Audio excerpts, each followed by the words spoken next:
After watching the epic fight between the extremely strong monsters and humans, Marlowe, Blame, and Christopher were taken to our ship, and we were reunited. Holy crap! How are you still alive? Luck, I guess, Christopher said, then laughed. We beat a drone to death with a textbook. Why do you call anglers drones? They're anglers, not drones. No, they're drones. No, that... Oh, hey, Marlowe. The older man leaned on the railing and spat at me. Hey, did you see the fight, man? It was insane. I know I sound like a middle schooler saying this, but there was this zombie Nazi guy, 11 from Stranger Things pulled up, and the bloody Avengers are fighting Cthulhu. 11? What's that? Marlowe asked. Oh, right. A kid from the crappy show. Basically the guy that could move stuff with his mind. What? Marlowe yelled, suddenly on full alert. I flinched. A kid who could move things... Marlowe ran up to the front of the ship and onto the deck, where the telekinesis kid was calling someone on his phone. The guy, Greenie, turned and his face lit up like he had met a friend he thought was dead. Holy crap, Greenie said. Marlowe? Is that you? Doug! Marlowe said, looking the happiest I'd ever seen him, as he laughed and hugged the kid. Holy crap, how long's it been? Way too long, man. Doug laughed. Marlowe stepped back and looked at Doug's uniform. You're Marsoc? Dossack now? Yeah, Doug said. Unlike you, I went willingly. Marlowe laughed. You're like 17 now, right? 18, Doug corrected. I would have been dead for a long time if I didn't break every bullet that tried to hit me. How have you been? Good. Remember I said I might become a principal? No? Well, I did, and my school got attacked by cultists. Just my kind of luck, yeah? Remember when we were in Antarctica, and you said that Kalatagathoku wouldn't matter in the future? Greenie asked out of the blue. Oh, so you remember that? Yeah. Guess who we're trying to kill? Oh, give me a fucking break, Doug. That was like 7 or something years ago. How's Joshua doing? The Greenie's face went blank.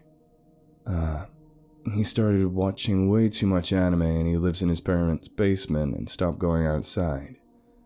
From what I know, he even got fired from his job at McDonald's. Like, how the hell does that happen? It does. A huge splash was heard from a few meters away from the ship, and a dozen anglers jumped onto the deck. The Greenie instantly decapitated 3 of them, but was caught off guard when a large angler from behind slammed him into the ground. Within a minute, the whole ship was swarming with monsters, as Task Force Novus Kumpa Hunter's lunch break was interrupted by a huge deep crawler that skittered into the lower decks, only to fly back out headless. Fully suited, Task Force Nova Compass Hunter charged out of the lower decks as undead Nazis supported the other ships and held the more insane monsters at bay. I couldn't grab my assault rifle in time, and a large, pale and skinny humanoid worm-faced monster nearly bit my head off, and it would have been it if it weren't for Carly. She grabbed the squirming and thrashing monster with a large mechanical hand and crushed its head, sending the brains it had onto my face. I coughed and wiped a piece of the creature's brain off my face. Thanks, but gross. This is the second time I've saved your ass, Callie said. I'd expect a proper thank you. Yeah, thank you oh so very much. I pulled out my machete and began decapitating everything that wasn't human, besides the undead Nazi, while I looked for a good rifle I could pick up. Callie used her .50 caliber machine gun like a pistol, and mowed down an entire wall of monsters crawling up the hull of the ship, while expertly avoiding the ship itself. "Zach!" I yelled when I was within earshot of him. "What the hell do you want?" He screamed, stomping an angler into the ground and blasting its head off. "Where the hell is Chris?" "The kid's in the lower deck. He said he was going to play games on his phone." "During an attack?" Then I thought about it. "That might be better." "Duck!" Zach screamed. "What?" A gigantic worm-like creature with a long protruding jaw filled with teeth narrowly missed my head again. instead latching onto Zach's right forearm as it shook its head like a dog and ripped the arm off, blood and bone fragments spraying everywhere. "Fucking hell!" Zach screamed, stumbling. The monster swallowed the thing and went to bite Zach's head when I pulled out my pistol and shot several shots into the creature's chest as the body thrashed and went still. Fuck. Holy crap, you're going to die? Nah. Zach coughed up a splatter of blood. I've seen at least a dozen people get their arms ripped off. I'll be fine. How the hell are you saying that right now? I put his arm around my shoulder and nearly fell. Zach was 200 pounds heavier than me, and I immediately slumped under his weight. Crap. Can you walk? Yeah, I'll manage. Zach muttered as I escorted him down to the medbay in the lower decks for first aid. I visited him later, and a giant ball of bandages and gauze were wrapped around where his forearm used to be. He was in way less pain than I had thought, but that might have been the dozens of painkillers he was doped up with. Hey buddy, you okay? I'm not a damn dog, Roger, Zach said. Yeah, I guess. At least I didn't get a leg ripped off like Sergio did. How are you going to fight with a ripped arm? Zach scoffed and laughed. The hunters and their partnering organizations make really good prosthetics, given how much people in their organization lose limbs every day. When are you going to get it? In a week, maybe, if it heals fast. Maybe earlier. Maybe longer. Can I call you RoboCop if you get the prosthetic arm? No. No, you do not call me that. I laughed. So, I guess I need to fight more monsters. Hang in there, kiddo. Zach scoffed, and I went back on deck to fight the eldritch horrors. As I ran up, I ran into Kyle, who was out of ammo, and simply swinging his M16 like a baseball bat, and singing some sort of rap song whilst brutally bludgeoning the monsters. "What's up, dude?" he said, nearly swinging the gun into my face. Though that might have been on purpose. Zach got his arm ripped off, I said casually. Oh, and I brought some more magazines. I handed Kyle a magazine, and we both began mowing down monsters that were swimming near the surface. Nice. Really? Yes, there was lots of blood and crap, but the crazy fucker is pretty chill about it. He's going to get some super prosthetic that's going to make his arm better than it ever was. Kyle ran off into the fight on his own, and I ran out to the thicket of fighting when an angler lunged at me before I could slash it, and an armored hand grabbed its head, crushing it, brain matter and skull fragments exploding and splashing everywhere. Carly laughed, sighed, and threw the remains into the ocean. That was like the 10th time you've saved me, I said. You take tips? Yeah, good thing I'm assigned to this ship right now. What? Bummer, right? There's nothing fun around here. Guess you're stuck with me then, I said, shooting a struggling monster to death as Carly gave me a weird look. Also, one of my friends got his arm cut off. Zach, right? Jeez, you have weird friends. Says you. Watch out, Carly calmly said. I was caught off guard again, and another huge worm-like mass screeched and slammed into me, using its mouth as it snapped and tried to take my head off. Help! I yelled, my back against the ground and holding the worm inches away from my face and rifle. Give me a second, Carly said. She walked over and grabbed the eldritch horror's body, ripping it in half and throwing each side miles into opposite directions. My rifle slid somewhere during the battle, so I picked up an M4 carbine from one of the dead soldiers and began to fire and kill other monsters climbing onto the ship. The ship's speakers crackled to life above the other noise as the captain announced that the majority of this wave was over. A cheer erupted from the last wave survivors, and like clockwork, we disposed of the bodies and treated the wounded. Doug was proving to be an extremely powerful yet vulnerable creature, because any biological enhancement could affect the performance of his telekinetic abilities.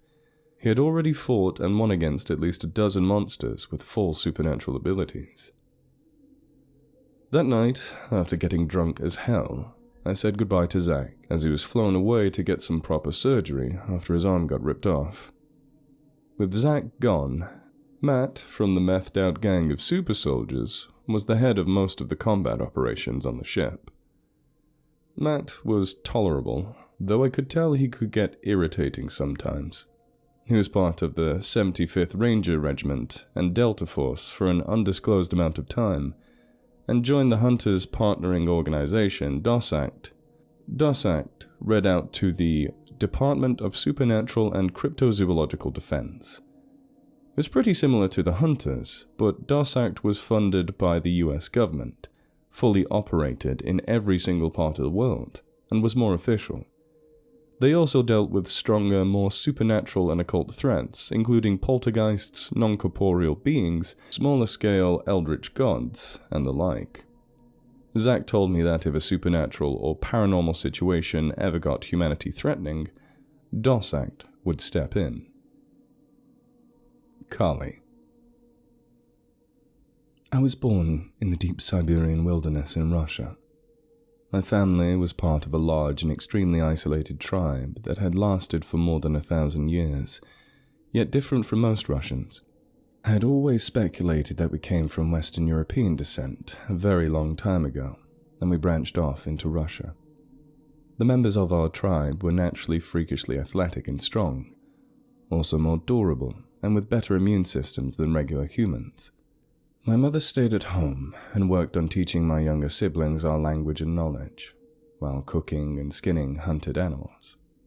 My father and 3 brothers went out and hunted for the local wildlife. It was tradition that the fathers teach their children how to survive and fight in the wilderness, and ever since I could walk, my father taught me almost everything about surviving and living in a harsh environment like Siberia. When I was 15, I saw some kind of very large dog-like humanoid monster with backward-bending arms and a large hinged maw. It was taking one of the children in its mouth at the tree line, yet no one did anything. I panicked and ended up stabbing the bugger in the neck with a bear tooth and severed one of its arteries, ripping its eyes out with my bare hands. Well, it was one big fucking waste, because by the time I had killed the monster, the kid was already dead, and the elders were screaming bloody hell at me. I was then told of our secret, one which the tribe centuries ago had encountered a race of evil occult monsters living in the deep Russian wilderness, and were about to be slaughtered when they made a deal. Every year, a certain amount of children would be indiscreetly sacrificed to the monsters in exchange for protecting our village and keeping other creatures at bay. My parents knew that the monsters would come to me for killing one of them, so to save me and my tribe, they quickly gave me a few weapons, food and water, and sent me off. My family had the hopes that they had taught me well and I would be able to kill and fight off the creatures long enough to survive and make it out. Within a day, the monsters had tracked me down, and I had led them to a Kodiak bear as the 2 fought fiercely while I distracted them and ran away, and made it a few dozen miles. At least a dozen of the monsters were tracking me after the fight with the bear, and they eventually caught up to me in a snow-covered clearing in between the trees. I fought like hell with spears and my knives, but I ended up breaking 3 of my ribs and getting lacerations all over my body. I had managed to skewer one of them through the roof of its mouth with my knife, and slammed it into the snowy ground and stomped on its head. Even with everything I did to damage the monsters, nothing I did permanently hurt them, apparently. I went on my way in the direction where I thought I could hit civilization.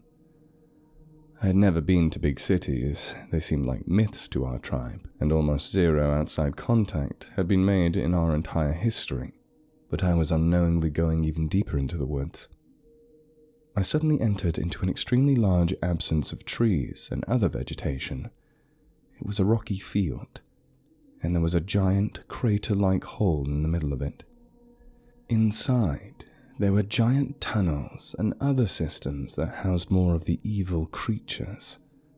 They spotted me and charged, when there was a giant barrage of gunfire and 16 soldiers started assaulting the hive of monsters. They dropped explosives into it, went into one of the tunnels, retrieving a corpse of one of the creatures. I was freaked the hell out, being that I had never seen anyone outside of our tribe let alone a squad of operators wearing gas masks and shooting up the place with weapons I had never seen before. Afterward, they retrieved some of the monsters' corpses and some uniformed human corpses. They started asking me stuff, whilst I didn't know any English at the time. Luckily, one of the men, Alexei, had parents from Russia and was fluent in the language. Some members of our tribe were also Russian speakers, and my parents were one of them and had taught me broken parts of the language.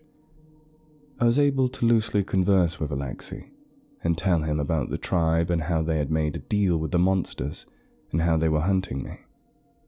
This information was apparently extremely valuable and crucial to the SAS operators, and I probably wasn't safe to go back to the tribe anyway, so I was flown on a helicopter to the United Kingdom. I was questioned more about the monsters and the tribe's deal with them, dating centuries back in history. I was quickly released from questioning, and with nowhere else to go, I lived with Alexei in his apartment with his family, a wife and their daughter, an only child. His daughter Sanya and I soon became best friends, her not having any siblings. Alexei had officially adopted me before I was 16, and he and his wife had become my foster parents. I became a British citizen and joined the British Armed Forces when I was 18, and was an exceptional soldier before I was 20. I served in every modern war we fought in, and killed at least 50 or more enemy combatants. I was quickly accepted as a British SAS member later on. Though I was the first female operator, many military officials and my superiors strongly promoted my acceptance into the British SAS. Sasha got a job as a digital artist and novel writer in New York, and from then on we slowly got separated as the years and planes flew by.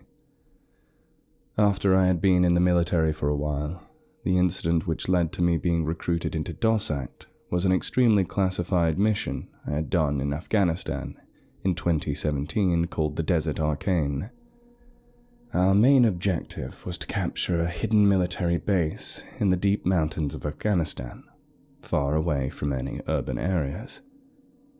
There were rumors within the joint American and British forces stationed in Afghanistan that the terrorists in the particular base were exploring ancient myths in the area and were also occultists, trying to summon monsters to fight alongside them and destroy the British and American forces stationed there.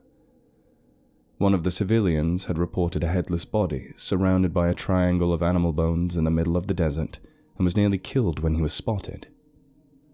So there was a lot of superstition going on in there. After being briefed and loaded up, our unit went away in the off-road vehicles to the surrounding area, and we stopped a few miles away from the coordinates, deciding to proceed on foot to avoid being seen.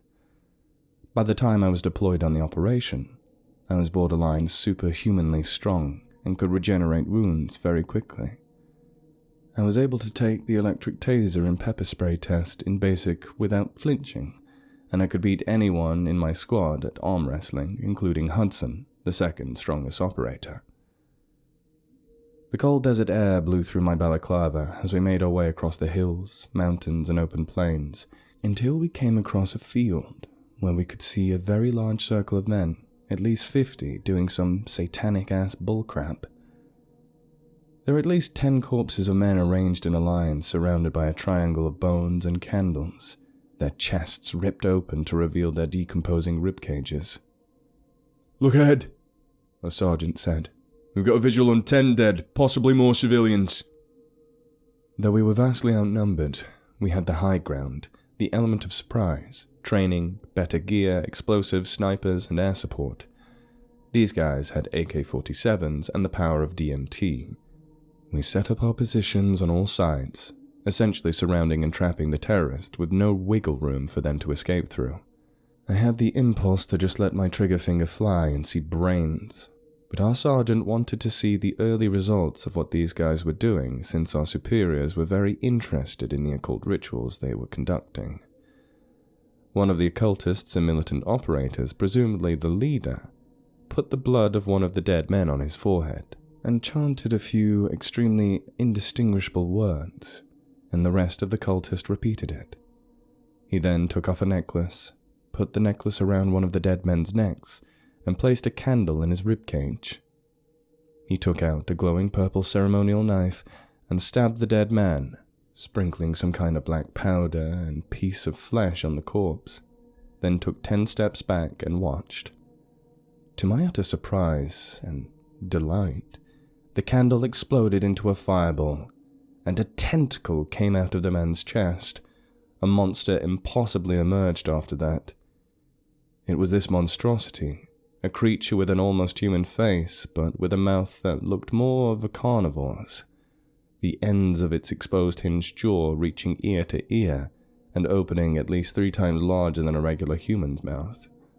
It had a very long and extremely jointed bumpy neck, at least 4 feet long, connected to a torso that had 2 very long arms that extended in 3 long fingers and a long knife-like bony protrusion. Its torso was completely open, revealing a rib cage and 5 beating hearts. The monster's pale torso got skinnier and skinnier, and the lower body was what appeared to be 3 muscular and flexible human spines that ended in very sharp points.